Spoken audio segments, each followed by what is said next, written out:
Hello, beautiful people. So, hope everybody had a good weekend. I am back for week 2 of Earth University. Due to weather and the fact that I'm not a slave to anybody else's schedule, I did a lot of writing today and posted 2 of my paintings with articles that go along with them. The first one is a series of paintings that I did that they're of Sisyphus and his fate of pushing the boulder up the mountain. And then I explain what lesson I learned from this tale in Greek mythology and how I applied it to my life and how much it's actually helped me move ahead into the future. And then the second one was a painting called Divine Timing, which the article speaks about how I've managed to stay so patient despite a lifetime of being taken advantage of and spiritually attacked without my knowledge, having endless people come in and out of my life who all were doing nefarious things behind my back, and just how my entire life was a process to remember who I was and what actually happened to me that people attempted to bury and hide the truth from me. So you can, I guess, officially say that I have risen and remembered my complete truth and just reinforced my purpose and all of the decisions and steps I've made leading to this point. I think they're worthwhile reads for anybody who's been following along. I recommend going back and reading all of my things. They all have meaning. That meaning will become much clearer when the events start to unfold.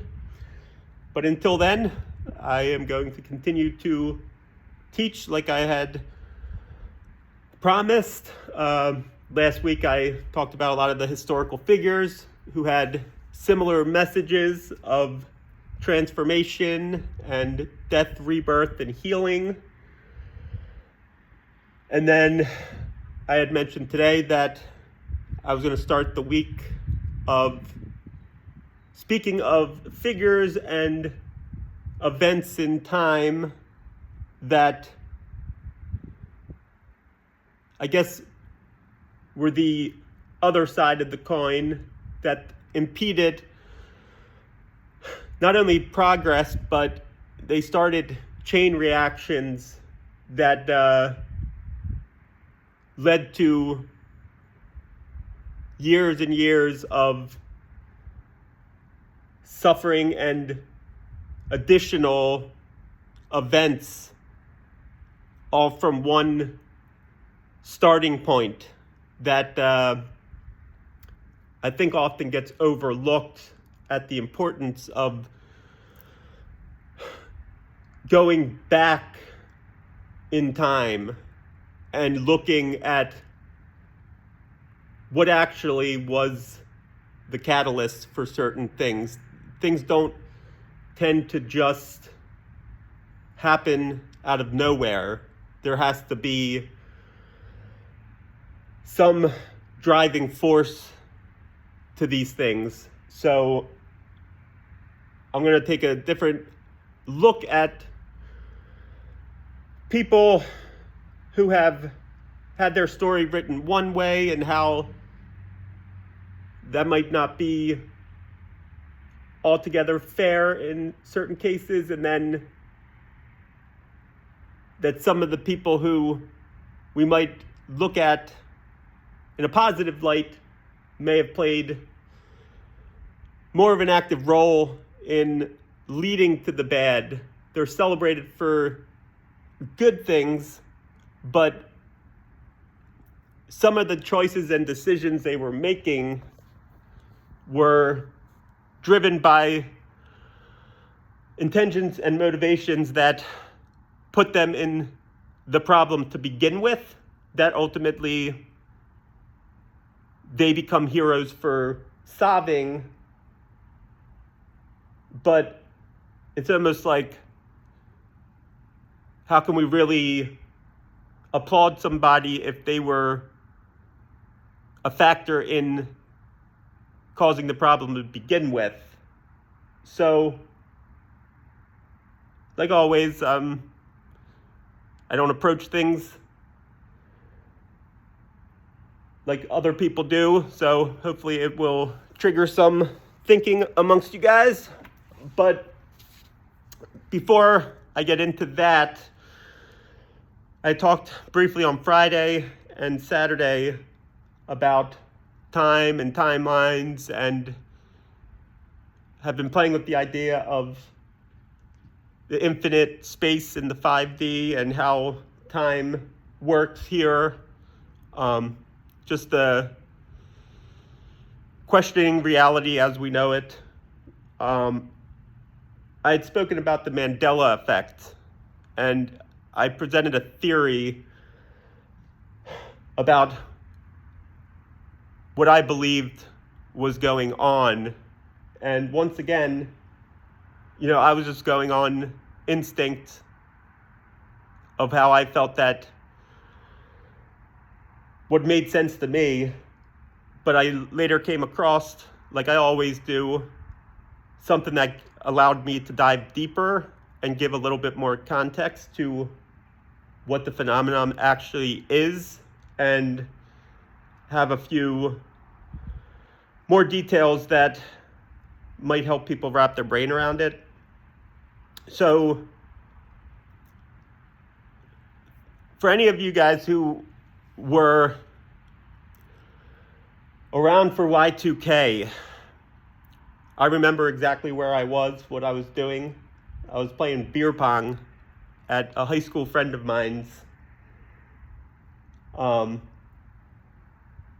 She had a party for Y2K. So the whole world was waiting to see what was going to happen. So let's just think of this reality as we are in a simulation. We're in a program, just like a computer. So I've talked a lot about the collective consciousness and how raising the frequency and just certain vibrations and how powerful our words and our thinking is in changing the course of reality. So now think of it as the entire world waiting to see what happens with the clocks and the computers. Like, how does it react? They didn't think that far ahead in programming the time for the computers.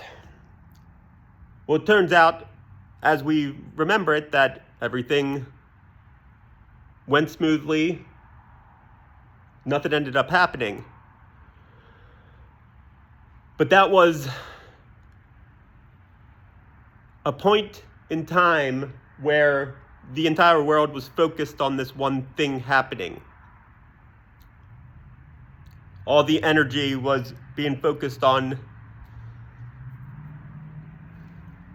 what was going to happen with time. So in 1983, there was CIA did an experiment called the Gateway Process, which explored consciousness bending the mind and space. And then 2012, there's something called Stargate that explores reality collapsing, event horizon. So from my understanding, this event, I've talked about this in some of my posts, the energy, Pluto going into Aquarius, that's transformation, death, rebirth.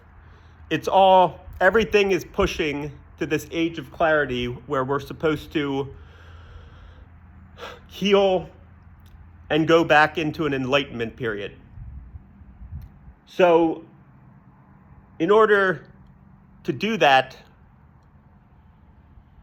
the universe has been actually changing the past to awaken people that something is going on. It is literally like shaking somebody in their sleep to be like, I know you remember that this thing happened differently than what it's saying it is now. Like the fruit of the loom and the cornucopia, the line in Star Wars, the Berenstain Bears. There's all these things that I 100% was certain were different. Were the way that I remember it, not the way that they claim it to be. Britney Spears with not having a microphone in the one video. Like, these are things embedded in my childhood that I recall one way, and they're trying to tell me that it was another way.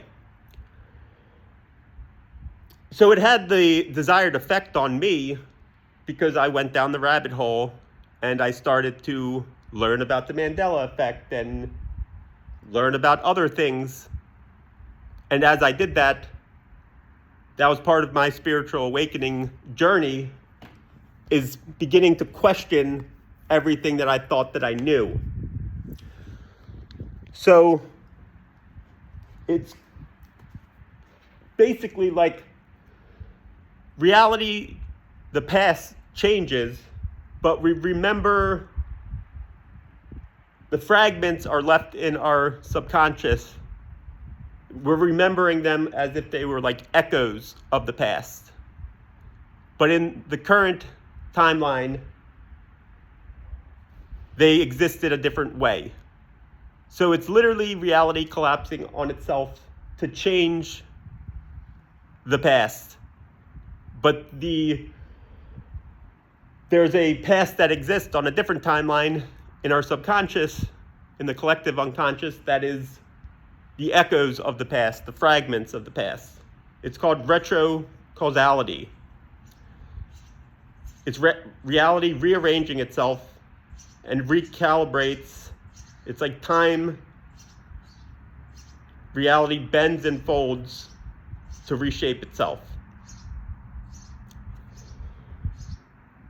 So now we're on this path of thinking of everything as a simulation, as a computer program. There's the path, the way that I'm supposed to show people that we need to be heading is programmed into the computer. It's the event that the universe wants to occur. It's time to balance and bring harmony back to the universe. And in order for that to happen, we need to raise the vibration. We need to raise the frequency, which, as I've explained a million times, the collective unconscious needs to heal and transform, which each individual must do themselves in order to have the desired effect. So there's certain people, we like to classify mental illness one way, try to explain what mental illness is, but simply put, a lot of these people who are in my life and who are unwilling to change, unwilling to heal, and they've done the same thing they've done to me to others their entire life. They are deeply mentally unstable in the fact that they don't have an identity, they don't have a reality, that they are too far from their soul. That being said, I've referred to myself as the bait or the ultimate trap for these individuals. But I was a test. I was sent in knowing that I was going to remain who I was and not be corrupted by these people. I made my mistakes and learned my lessons, but there's also certain things which the divine, the universe played tricks on me just to see how far they were going to be willing to go with certain things. And they took it way, way, way too far. So part of my mission was to go into these events that may have destroyed other people, may have absolutely destroyed their life, that they never could have recovered from. But I was always meant to wake up and do exactly what I'm doing now. And like I said, I was trained for this mission to bring forth dramatic change to the way we perceive reality, ourselves, what we're capable of. And you can look at it as, I'm like, if these people who exist all throughout our world, many of them, so cluster B personality disorders, we're talking narcissistic, histrionic, and borderline personality disorder. Like, these are dangerous people because they have no sense of self. They are playing these imaginary roles. And they are like viruses that are trying to corrupt and infiltrate the program that we're supposed to be heading towards. So you can look at me as like malware or antivirus software that I needed to basically show them as threats, not just the people in my immediate situation, but I'm talking all threats on all levels throughout this world. show that these threats that are running our cities and our towns and our countries, how much they're infecting this program, and by the chain reaction, the system as a whole and the people who are leading, that they're leading and that these people are following, thinking that they're leading them in the right direction.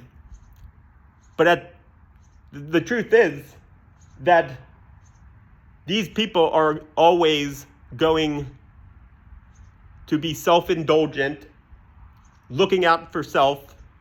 They don't believe. So like narcissistic personality disorder, the best way, the simplest way I can put it, going back to the Greek tale, it is somewhat of a God complex. If you have a God complex, if you don't believe in God or the universe or the divine or a higher power, you don't believe in consequences or repercussions for your actions. So there's nothing stopping you from doing whatever you want. So when they were hurt, when their generational trauma and generational curses and the events that occurred throughout their life happened to them, which everybody goes through, everybody experiences difficult things that hurt. These people did not self-reflect or feel their emotions. They ran from them, they put on masks, and they decided that they weren't going to let other people hurt them. They were going to be the ones doing the hurt. That's the philosophy that they built at a young age, that they are the ones that are always going to have the power, control the situations. Because they don't think that they have to answer to anybody. They think it's all make-believe, that they get to play God in this reality, in this program. Well, unfortunately for them, that's not the case. And unfortunately for them, they may have been more powerful. They may have been able to rally the troops and take other people out, because they don't do anything by themselves. They're always going to have their angry mob to do the dirty work. Usually they can just crush people, never look back, never feel bad, lack complete empathy for anything, anybody that isn't themselves.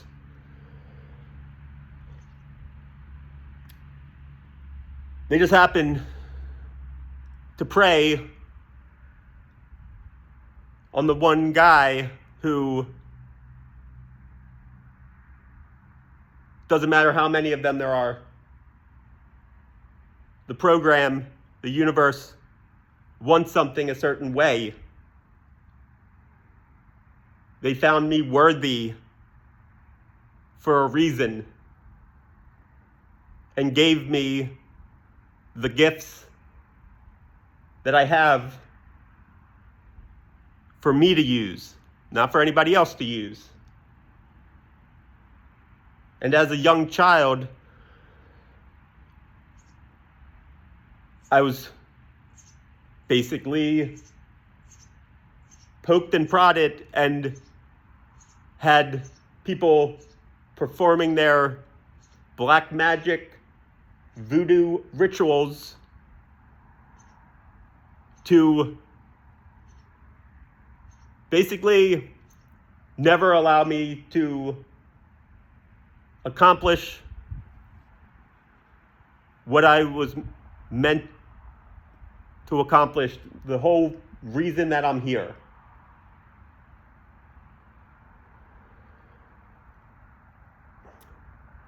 They still, to this day, have refused to believe that what I'm saying could be reality, because they don't know how to. The blow to their ego that if they allowed themselves to actually believe that would be crippling to them. That they literally wasted their whole lives playing a game of house,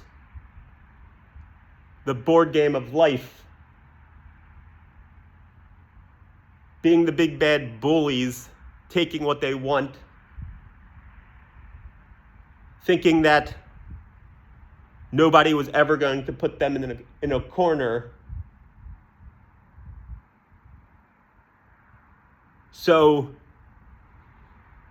they're going to hold out until they don't have a choice anymore. That's divine timing.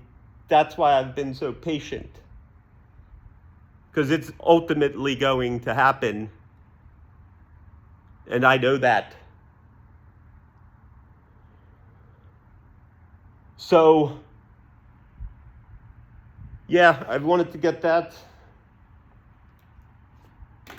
off of my mind. The articles from today go deeper into that line of thinking, and then I actually finished a few more paintings, and I have some older paintings that I've already been working on articles about.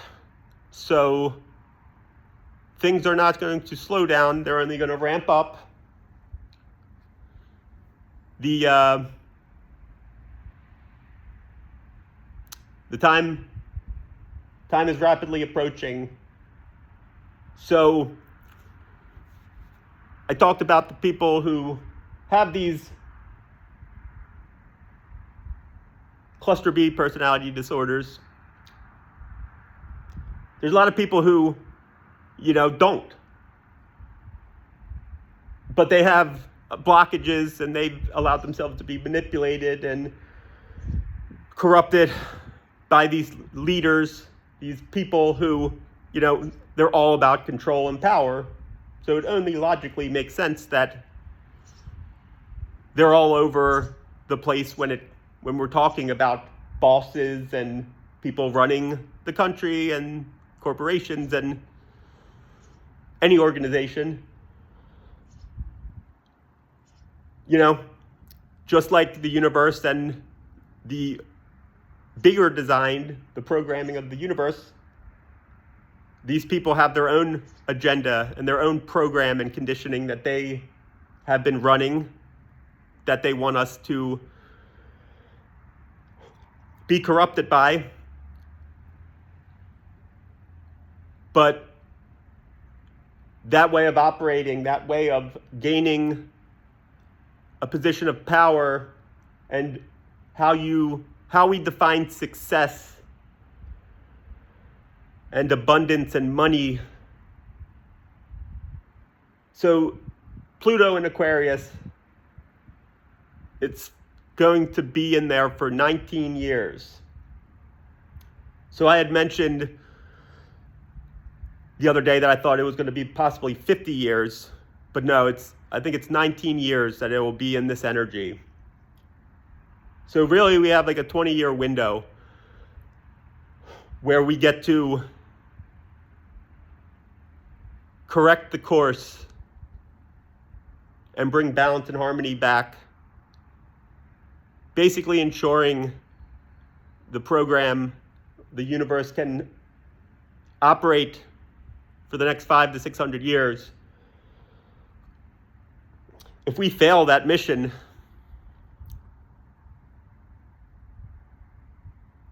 I haven't been given what happens. The only thing that I've been given is that we won't fail. But my job remains the same, is it's to wake people up. So there's a movie called I'm Gonna Get You, Sucker. It's a Keenan Ivory Wayans movie.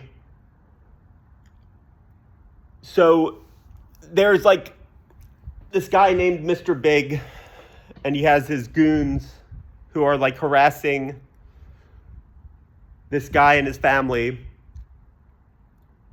And every time, they're like two stooges, basically. You know, they're like the muscle, but they aren't tough. So they always have an option whether to leave out the window or down the stairs.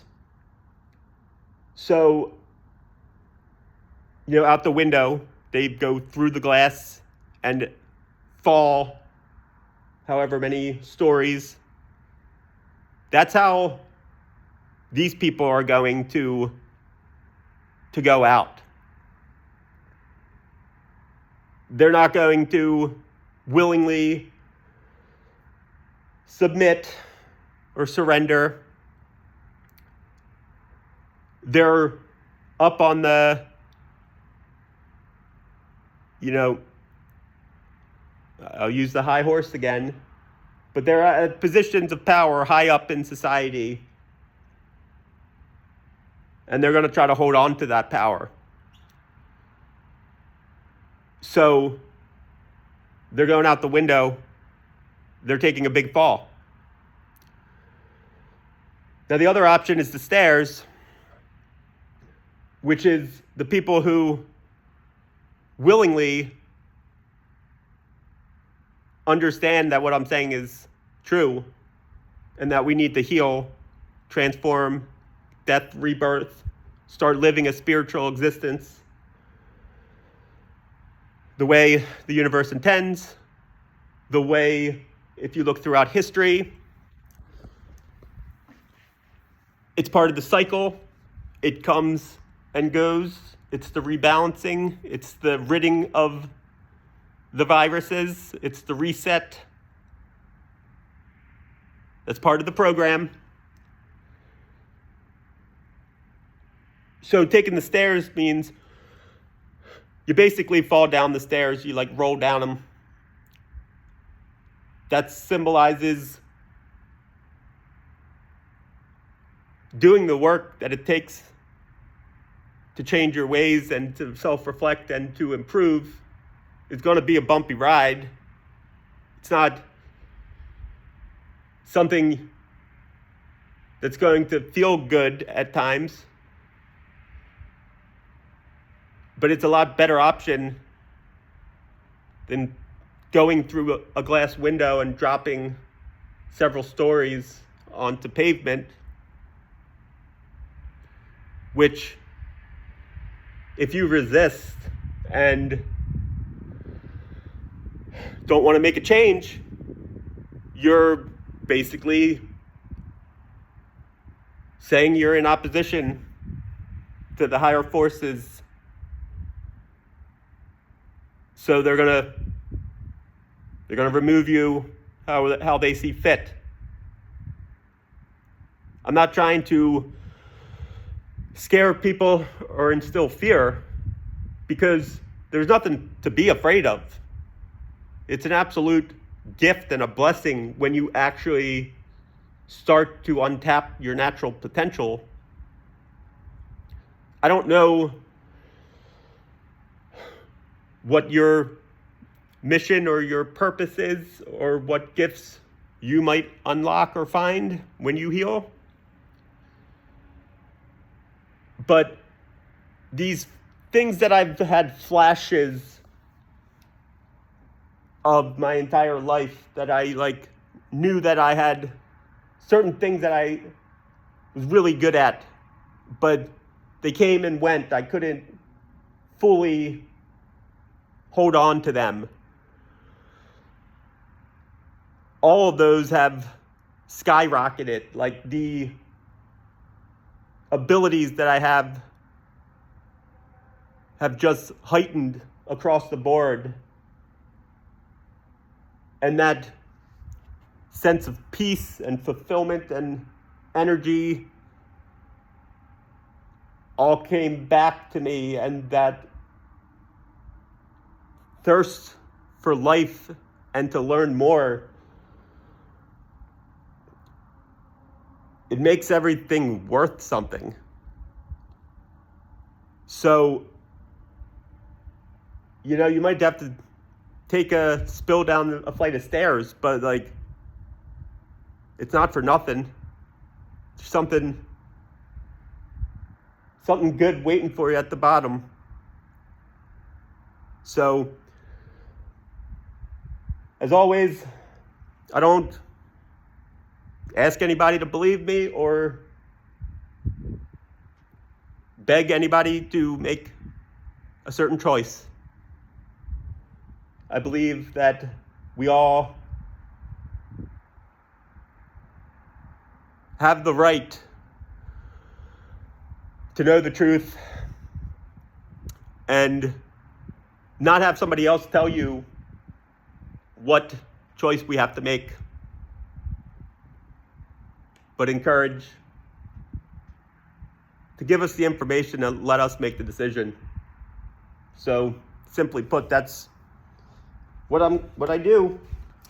But real quick before I get into the history lesson for tonight, I wrote about the number 33 in my posts about divine timing today.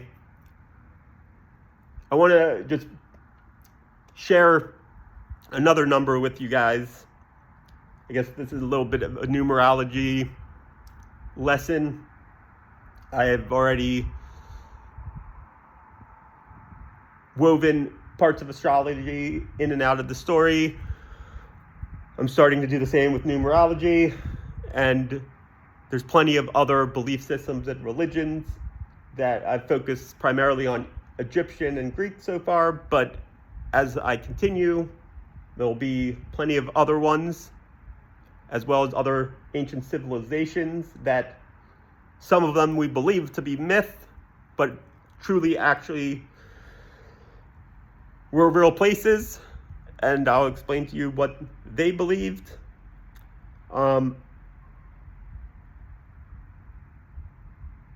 Real quick, I had a bit of a just like light bulb moment a couple hours ago when I was talking to Riley.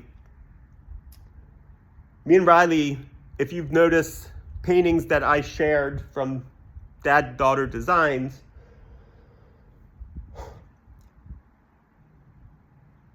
the majority of them include a rainbow. Team Up for Hope. So Team Up for Hope has 6 main components. The acronym for Team Up. So I used 6 of the colors of the rainbow, but for those that know, there's actually 7 of them. So I just use purple instead of violet and indigo. I just combined them into purple.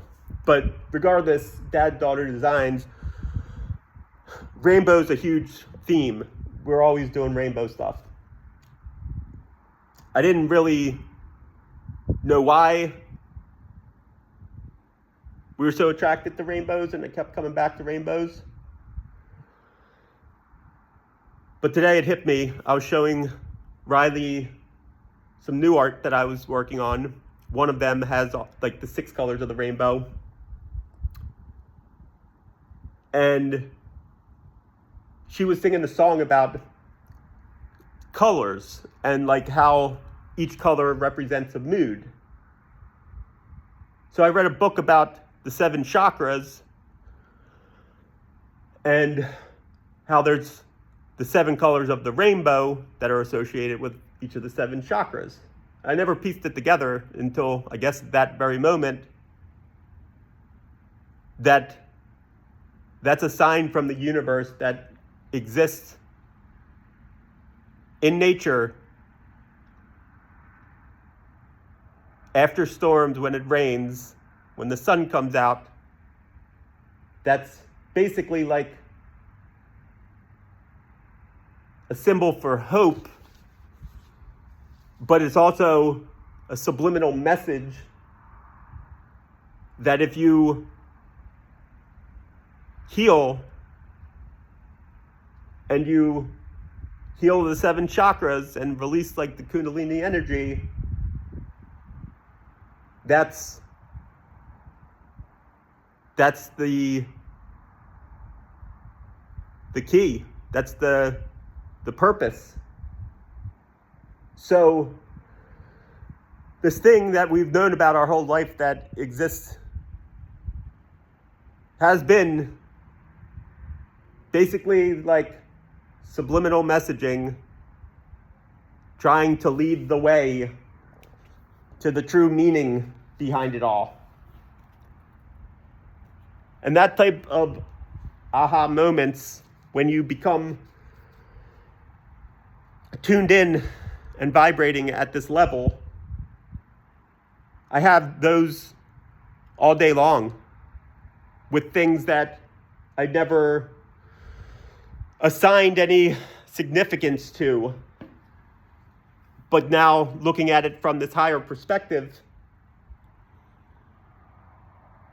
it all means something. Every last thing. So, numerology, there's been one number, 33 has played a significant role.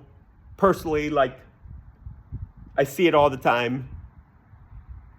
I explained in the article why I was seeing it. It's literally my life purpose to be a master teacher of the universe and how it works, to lead the way.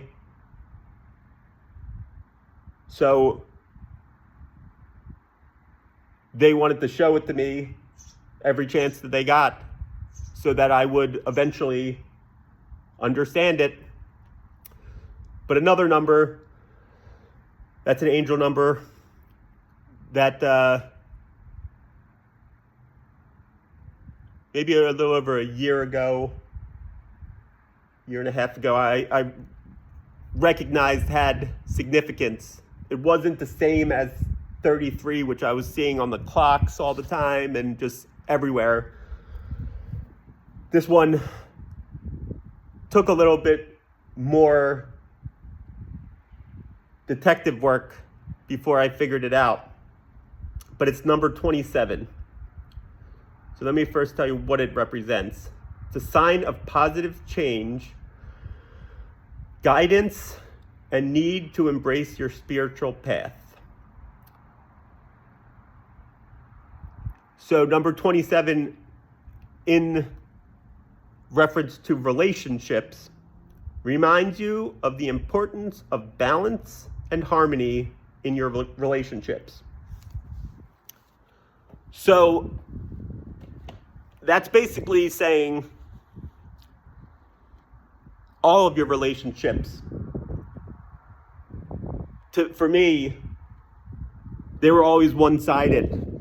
I was always the one doing the most in every relationship. The universe wanted me to recognize that and bring balance to my personal relationships with other people. But as I mentioned before, there's always dual meanings to these things. I mean, as part of my purpose, I'm the guy who's supposed to bring balance and harmony back to the universe itself, to this world, to bring back the relationships of people with the planet that we live on, that teach them how to not only take from this world, but how to give back to it, how to be an active co-creator and partner with the universe. Not think that none of it matters and just selfishly take all the time. So that's what 27 means. Let me tell you a little bit about how I knew it was significant. And then I'll tell you the story where it was probably the number one moment when I realized that I said, everyone's lying to me straight to my face, and I know that they are. And the universe said, you're right. So, first off, my grandmother, who's up in heaven, my angel, was born February 27th. So that's the first 27. She's 100% watching over me, along with other ancestors of mine, entities, gods, goddesses that have existed throughout time, dark and light entities, like, they're all pushing for me because of what I'm here to do. Me succeeding and healing the things I heal breaks generational curses and things that they're still carrying up in that realm. They're invested in my success.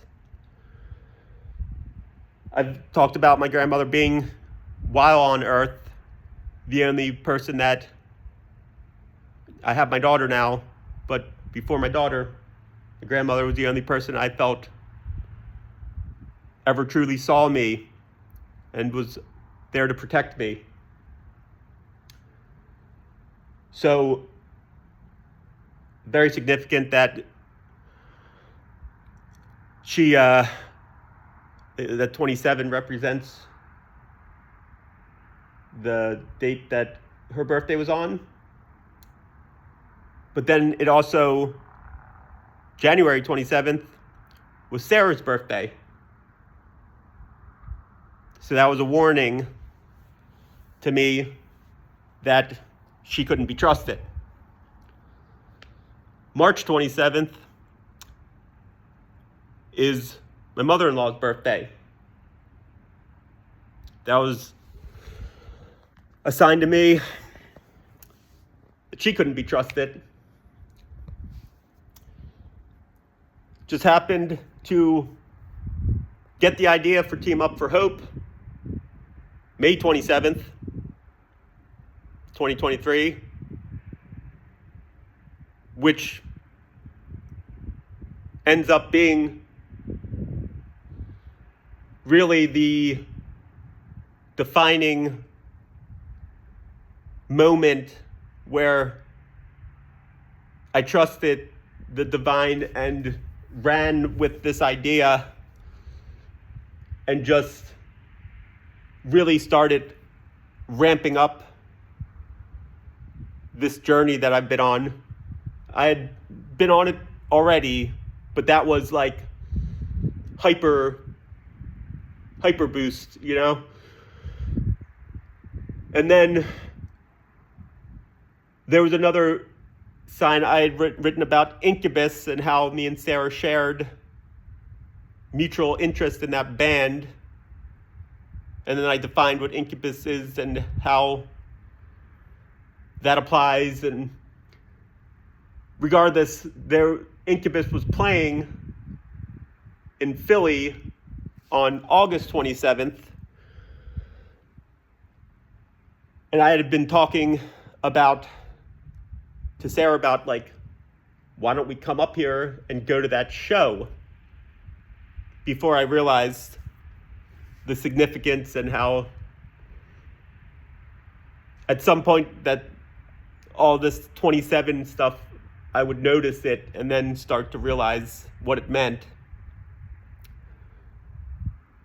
But anyway, to go back to the moment that I really started to believe that, like, the numbers and stuff played a part, was the famous thing that kicked all of this off of me talking out, when I had my intuition. And Riley was also, she's very in touch with her intuition.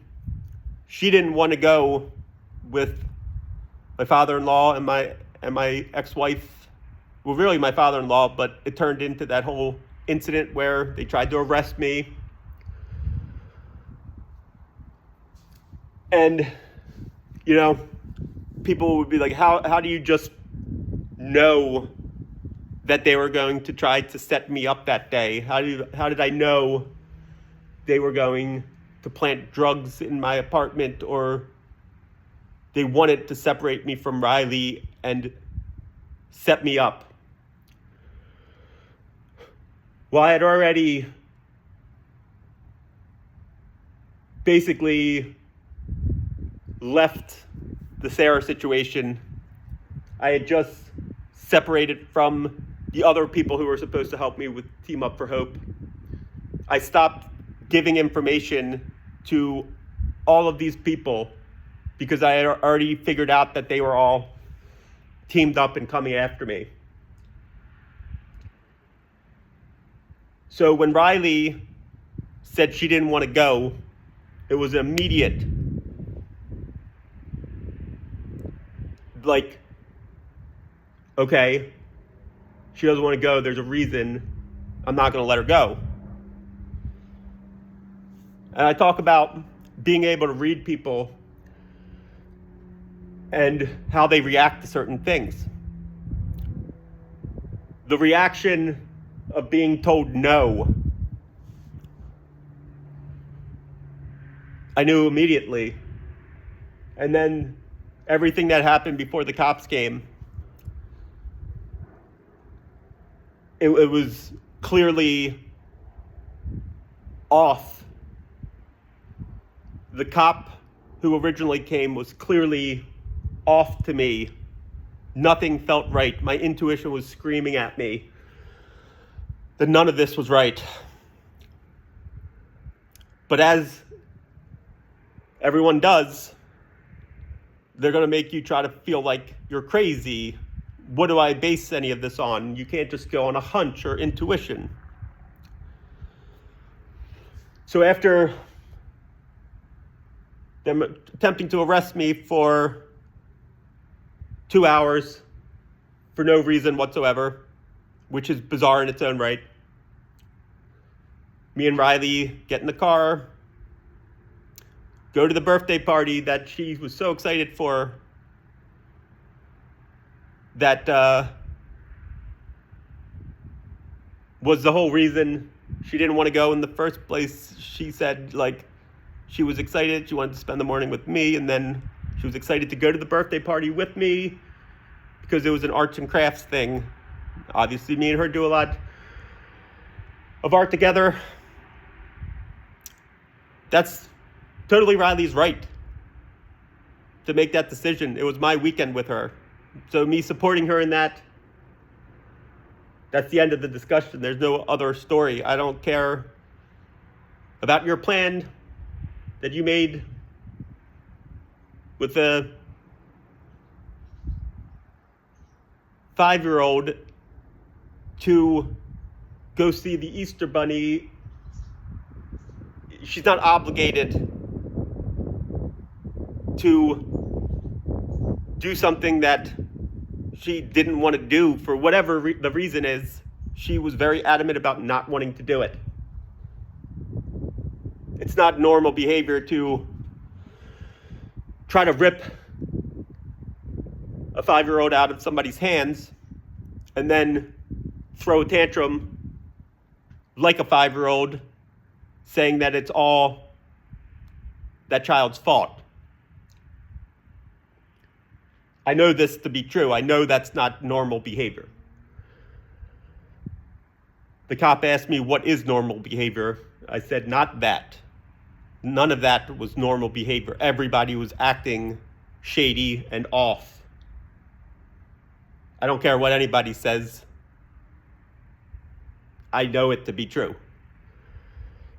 So we go to this birthday party, and, I'm like, this was the start of it all. I'm new to all this. I was a little bit rattled at the birthday party.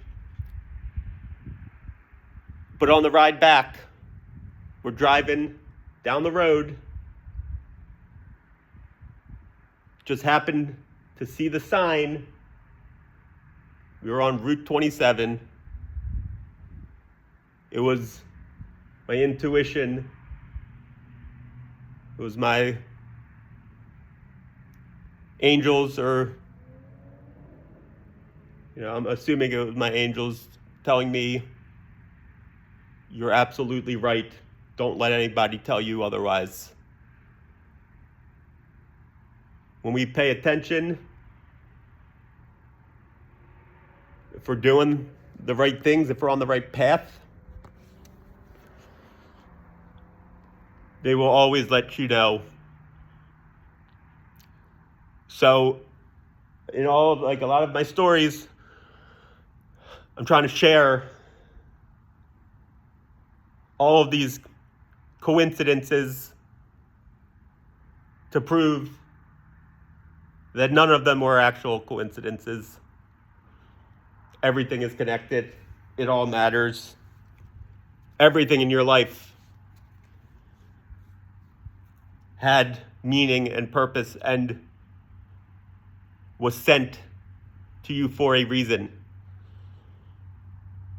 Sometimes we make the wrong choice and it takes us a lot longer to learn the lesson and the meaning behind that. But in that case, if I hadn't been tuned in, I probably would have gotten set up, and instead of going to the mental institution, which was plan B, their original plan was to get me arrested. It's just flat out the way it is. And that was the new plan A, because there was plenty of plans before that, including taking me out for good. So, long story short, not really. I've already spoken for an hour, but right after that happened, my ex, trying to gaslight me and convince me that I got making all this up in my head, told me that my mom was coming down to Florida. She was going to Baker Act me. So obviously everybody's in communication, talking behind my back. So the day that I ended up getting taken to the institution, which I knew was happening because my ex-wife sent me a text message saying, just a heads up, your mom's at the courthouse signing the stuff to Baker Act you, and my lawyer advised me that you can no longer have communication with Riley, and she said, I hope you get the help you need. Now, I like to interpret and translate the language of the universe. That's new to me. I think I might be a savant.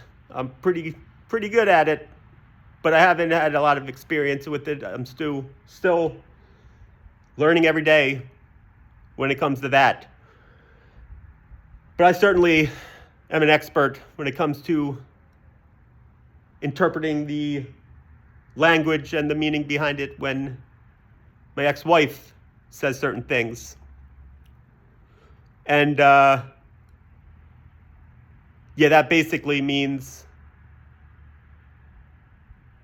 that she's not in any way, sorry, that is a tactic to literally just get me to react and fired up, because she 100% knows that everything that I'm saying is actually going on. She thinks it's funny that they're getting away with it and that they are going to still successfully get me locked away for 30 days. And while I'm in there, they're going to take Riley for good.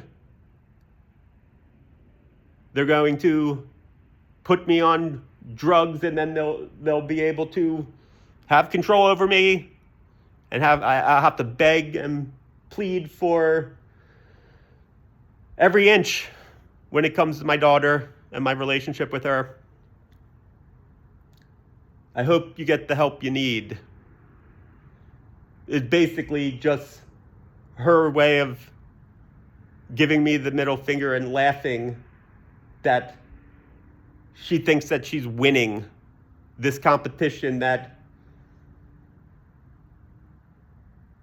I never even signed up for, that I was forced into having to play this stupid little game that these children think that we're playing. Like I was playing my life by myself, minding my business. But you know, they actually have imbalances in their brains. They have disorders.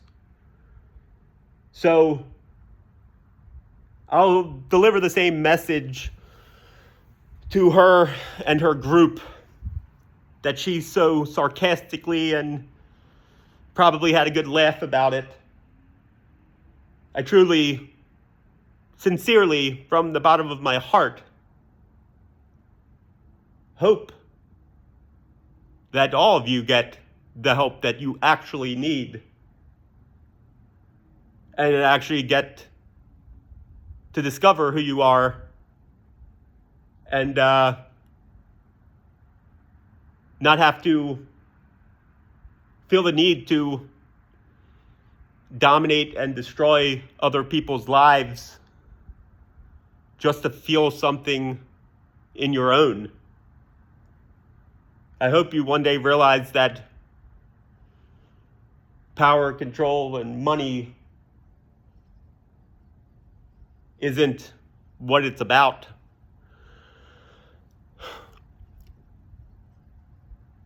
I didn't wish this upon anybody. I tried my best to help all of these people, at least the ones that I knew at one point or another. I put the effort into trying to teach them lessons, but they somehow always flipped it on me and turned me into the bad guy somehow in their own personal narrative. Because to them, it's all fantasy land. It's all fake. They need a good villain in the story. And me not just being willing to go along with their debauchery and corrupt ways makes me that villain. So if they insist on me playing the part, then I guess I'll win a Academy Award for it. You made me. You guys pushed me to this point where I didn't have much of another choice. So yeah, I forgive everyone despite it all. But you guys do need help. So one way or another, it's time, whether that's willingly or unwillingly. So I wanted to talk about all that because it all ties in to the collective unconscious. And then if you think of like a Venn diagram, there's smaller subsets where people along the same frequency that are vibrating at the same vibrations will have similar thoughts and come together. So if you think of the big circle that is the whole collective unconscious, within that you might have these different circles that all have shared beliefs and are at the same frequency. They're attracting to one another. And a lot of it's based on their experiences, what they went through. But if you're vibrating at one frequency and you join, if you're surrounded by people who are vibrating at another one, very easily they can pull you down into their frequency. And it's like peer pressure and running with the wrong crowd. That's kind of how it works, is that you spiritually lower yourself. You start to do things you normally wouldn't do if you had the opportunity to think them through on your own. But it's very much that pressure, that judgment and groupthink, the mentality, whether good or bad, of that collective. You surround yourself with a bunch of positive people, eventually you're going to start vibrating on a higher frequency. You're going to want to match that vibration, that vibe. So what I'm doing, and I'm speaking to those people in my collective who already know and feel the same things that I do. Sending positive messages to keep them going. But likewise, trying to bring people up to this level who might be, they're not bad people. I'm not calling anybody bad people. I don't judge anybody. It's encouragement to be better. But like I said, it's a choice. I'm not going to like you or dislike you if you don't decide to do it. I just, like I said in the past, unwilling to budge when it comes to lowering my frequency. It's going to require other people to raise theirs at this point. Like, that's doing myself a disservice, and at this point doing the entire universe a disservice to not be aligned with the frequency I need to be to do the mission that I'm supposed to do. So the entire group that's come after me, they're all low vibrating, hate, and love's the highest frequency. It defeats all. It's the highest you can you can be.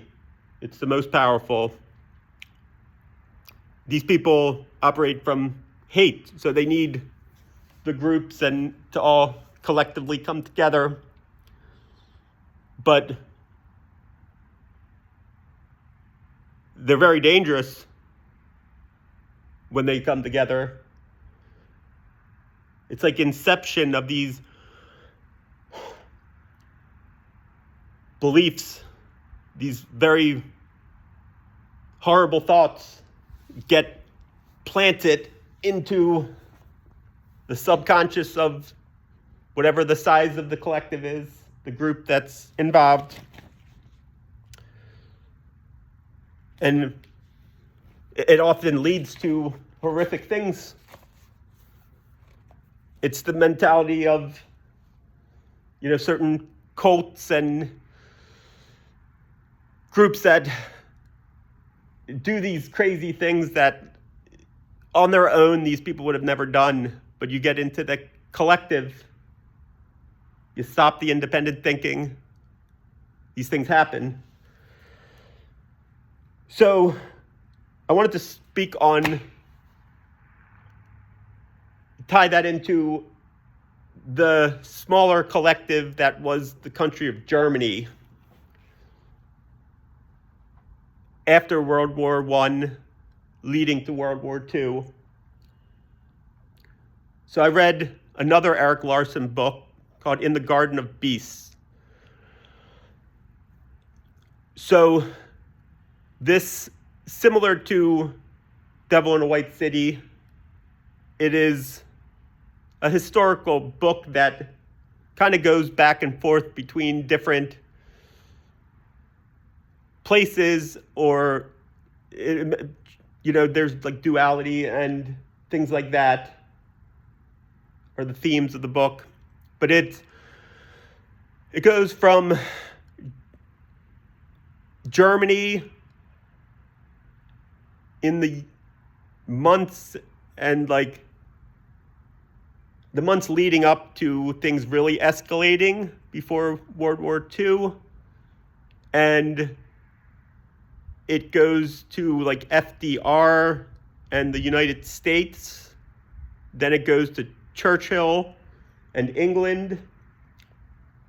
And there's the U.S. ambassador who was in Germany during the lead up to everything basically exploding. And it talks about the initial start of the war, and then when Pearl Harbor happened and America finally decided to join. But all the signs, all the patterns, everything was clearly evident that things were heading in this direction. But for political, financial, all the reasons that people make a lot of decisions that might end up leading towards disaster, nothing was done.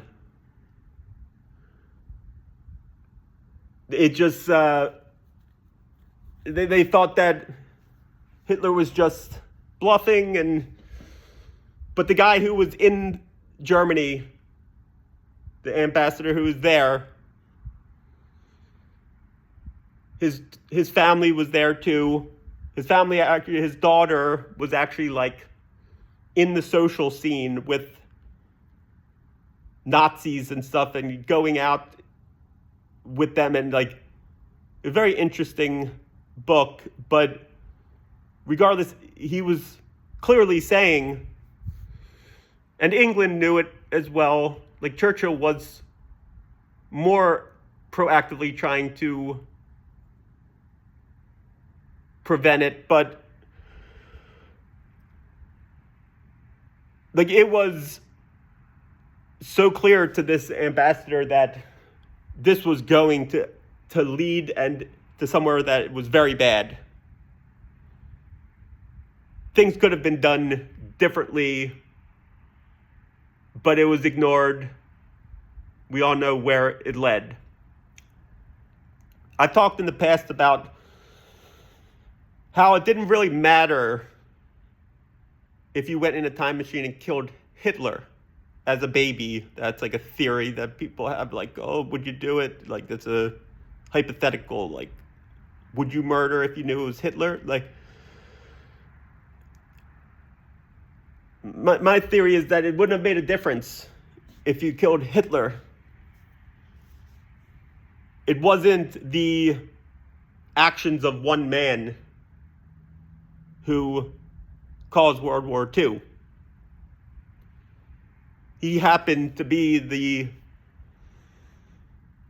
leader and the figure that most often will be the easy answer as being the cause of it all. But it was a collective,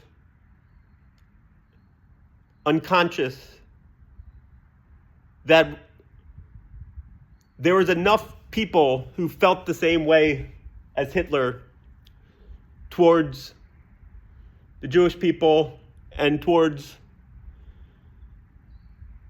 basically invading Europe and regaining power. Hitler just stepped up and was the leader they got behind. But the sentiment for enough people was powerful enough to lower the vibration of so many other Germans who participated or turned a blind eye to it and allowed all the atrocities to happen. I'm not saying that you should go easy on Hitler or anything like that. I'm saying it's never as clear-cut as one person is the root cause of everything. Plenty of other evil men who were right there with Hitler, who fooled and convinced an entire nation that this was a good idea. They exist in the collective unconscious of, we're all connected. They exist in the collective unconscious of the entire universe. But they were all vibrating at the same frequency, and then they brought everybody else down to their frequency, and that's how those things happen. But that was all clear that that's what was occurring. The signs were there. It should have never gotten to that point. But because we care about everything but people, not until we got attacked did we choose to fight against that type of behavior. It took them coming after us to do it. Which I was guilty of myself for many years, like not standing up, fighting for people. Like I did it when I could, but I didn't do it on this scale. It took it happening to me. So I understand it. I'm not saying I'm better than anybody, but it's just how those things work. But why did Germany feel that way to begin with? Why was that the sentiment in Germany and so many people felt that strongly about basically invading Europe and blaming the Jewish people for this and that? And, you know, everybody knows the story of World War II. But the Treaty of Versailles, which happened the end of World War I, June 18th, 1919, was really, to me, the point where choices were made that were the cause and effect that changed the course of history for decades and decades to come. So Germany obviously lost World War I. Now let's remember the hypocrisy of all these nations to point fingers and say, like, you're the bad guy because we won and you guys invaded this or you started conflict here or there. Like, every single one of these countries who were on the side of the Allies and ultimately won World War I have their own checkered history when it comes to colonizing and enslaving and basically doing all the things that Germany had been guilty of up until that point. Nothing was any different. It was just they got to rewrite history because they won the war. They had the power. But they had really harsh terms on Germany after this. Financial reparations, territorial losses, disarmament. So there was war guilt. And Germany was forced to take full responsibility for this war.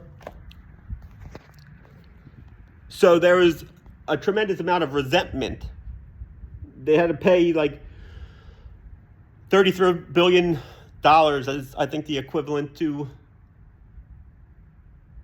U.S. currency. So it made the German economy, it crippled Germany after World War I. You can say it created a lot of wounds and caused a lot of trauma for many of the youth that were involved and living in Germany at this time, being raised unhealed, feeling that they had been treated unfairly, that they were being pushed around, that the punishment didn't fit the crime, which ties into the Sisyphus article in Post about how do you react to those things. Yes, it's 100% unfair, but most people aren't going to take the high road, look in the mirror, heal from it, and allow it not to happen again. A lot of people want their vengeance. They want to get their revenge. So an entire nation going through hard times and struggle, as the years pass, it gets more and more loud. The vibration of hate and jealousy and envy of these other nations continues to boil under the surface. And Hitler emerged as the leader of it, but it was always heading in that direction, Hitler or no Hitler. Because the Allies had an opportunity at World War I to end these types of cycles. Like, there's different ways than pointing the finger and placing blame on somebody that typically will not end well. It's an eye for an eye leaves the whole world blind, Gandhi quote. Like, when that's how you handle people or countries, at some point, there's going to be a part two. There's a phrase called diktat, which is dictated peace, which was how the majority of Germans felt. The world may have thought there was a peaceful resolution to World War I. But that's not how Germany had felt in 1919. So for 2 decades after, they were basically stewing on this idea that they had been wronged by the world. I can relate. I feel like I've been wronged by the world. But I didn't seek revenge by lowering myself to that level to negatively impact innocent lives. I found a different way. I looked and I healed. But that's the importance of who we follow, who we believe is qualified to lead. Hitler wasn't he was the majority of the whole entire people running Germany were like methamphetamine and just absolutely losing their mind at certain points. They were not well. But the ball had already started rolling, and nobody was strong enough to stand up to these people and make them stop it. Like, the path that it was heading down, there were so many opportunities to not allow it to get that far. But going back to Versailles, this treaty was, so the Minister of Foreign Affairs, Mueller, was there for Germany. And then the Allies were represented by Woodrow Wilson for us. Then France, England, and Italy were the representatives for the Allies, which Russia was an ally in the First War. Italy, Japan, Belgium, Serbia, Greece, Portugal, Romania, Brazil, they all sent troops and fought on, quote unquote, the good guys in World War I. However, if you notice, Japan and Italy ended up joining in with Germany, World War II,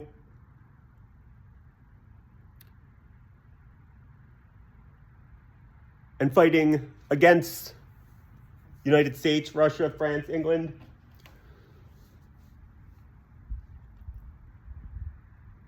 Because at the treaty, they felt disrespected as well, that the United States and France and England basically ran the show and got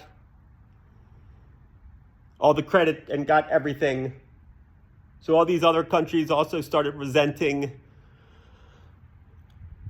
this treaty and how like nobody was getting recognition except for the big three. Russia, even though they were self-preservation in World War II. Like they weren't going to join Germany because Germany was coming after them too. But that's where the divide started, which ended up resulting in the Cold War. Russia felt that they were left out of the party when it came to the Treaty of Versailles, that, all this stuff got split up and divided and money went to US, France, and England, and a lot of countries were feeling a certain way about it. Obviously, Germany was the ones who ended up rising back up and kicking off the World War II. But after World War II,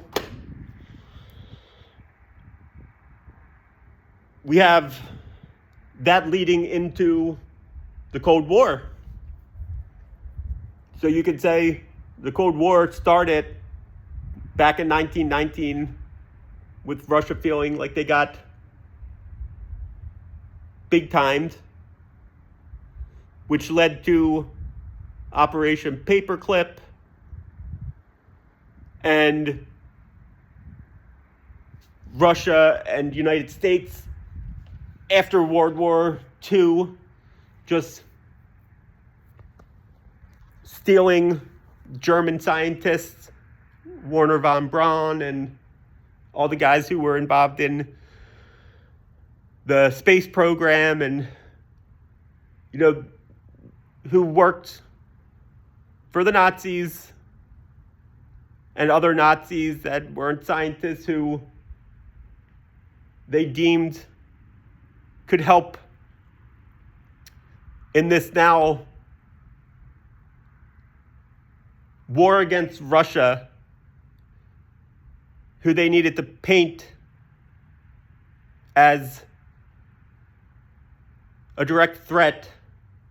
They couldn't have Russia and their beliefs beat us into space. So we spent billions of dollars to apparently put the man on the moon and beat Russia. It was to show that our dominance over Russia, capitalism, that's the only way. Yet, I wasn't alive at that time, but I've been thinking a lot about this lately.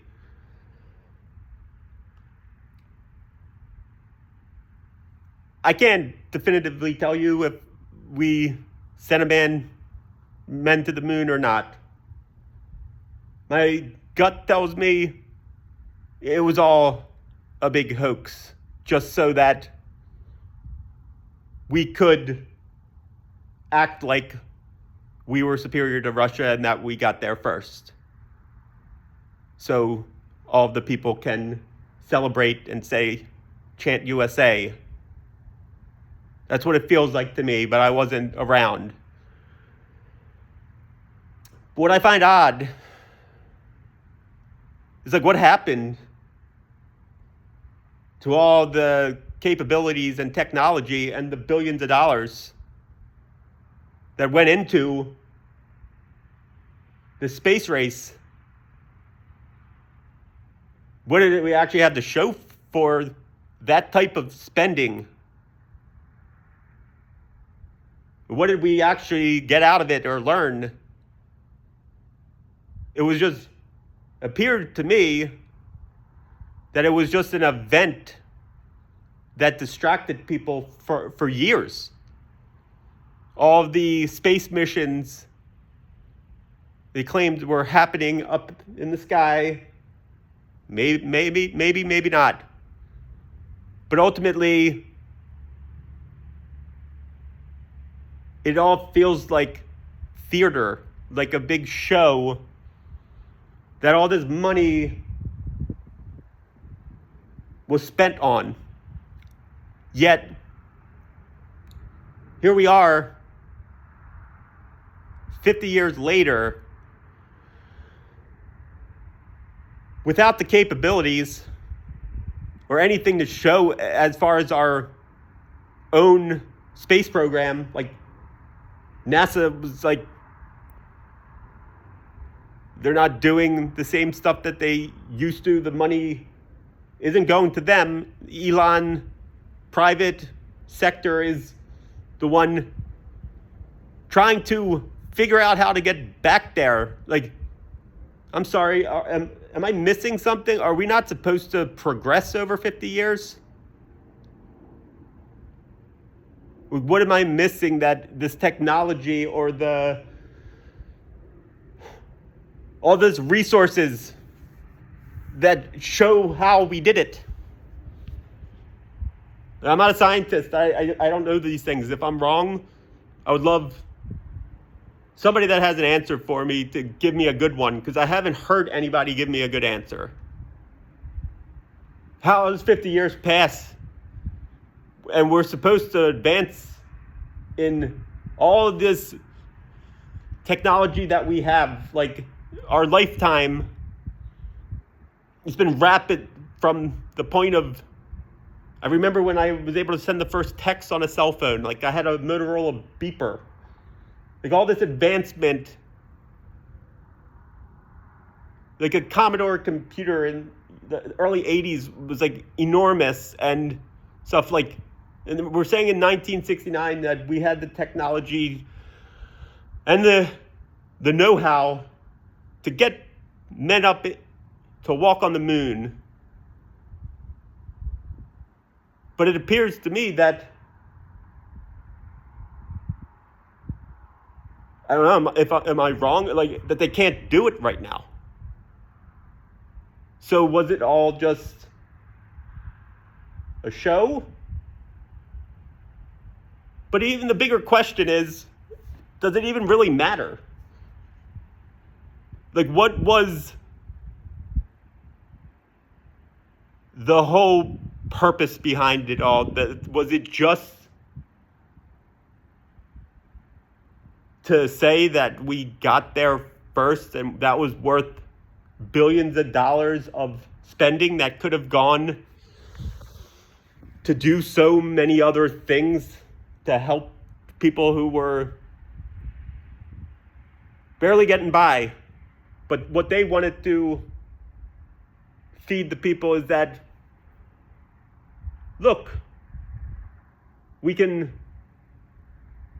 better than this other country, and people are scared half to death that at any point there can be nuclear war between these countries who are really just in this competition against each other. There's a lesson to be learned from all of this. When you let competition and comparison dictate your actions, and in the case of nations, like your spending, you've lost your way.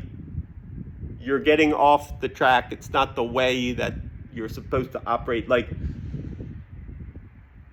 we need to focus on ourselves, how we can make ourselves better, our communities better. We got to start small and expand. It's not just like wanting to show the world that we are better. Like, we're all the same. We're all here for the same reason. We're all connected. We need to bridge the gap. and start understanding whether Democrat or Republican or black or white or Russia or America, we're all citizens of the universe. And we're here for a reason. Let's stop fighting and comparing and competing against each other. We got to be more careful who we allow to influence us and be in our smaller collectives. You got to start looking out for holding yourself accountable and cutting relationships with people who negatively influence you or impact how you show up. So, yeah, basically, that's what I have for you guys today. How I look at it is things need to change. I'm an agent of change. I'm also a historian, a pattern recognizer. I can see where we've gone wrong in the past and where we can be better. We can't just allow one leader to get overthrown because of their corruption just to put another in their place. We need to teach people how to be leaders. And the requirement to do so needs to be healing and ascending, needs to be somebody who walks the spiritual path before they qualify to do something like that. It's a big responsibility that we just hand out to the people who really just put on the best show, who have the fake confidence because they're a fake character that they're playing. I'm not a fake anything. I am a one-of-one original. So I can have my mind changed. I can evolve, I can grow and transform and look at things from different perspectives. I can think for myself, but I'm not going to dismiss somebody immediately. There's not many who possess the qualities that are necessary to make big decisions. Which is a bunch of echo chambers and yes men. And all of their intentions and motivations are in the wrong places, which lead to these chain reactions that have consequences, negative ones, for years and years to come.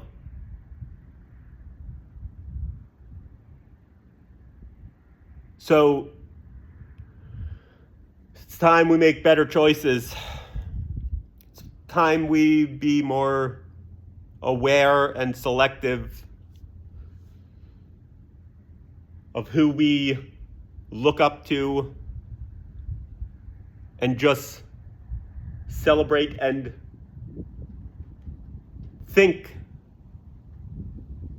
has our best interests. I'll prove that that's not the case for a lot of people who at one point or another a lot of people would have said that they admired. I'm going to prove to you they weren't deserving of your admiration or your loyalty, because they're not loyal to anybody but themselves.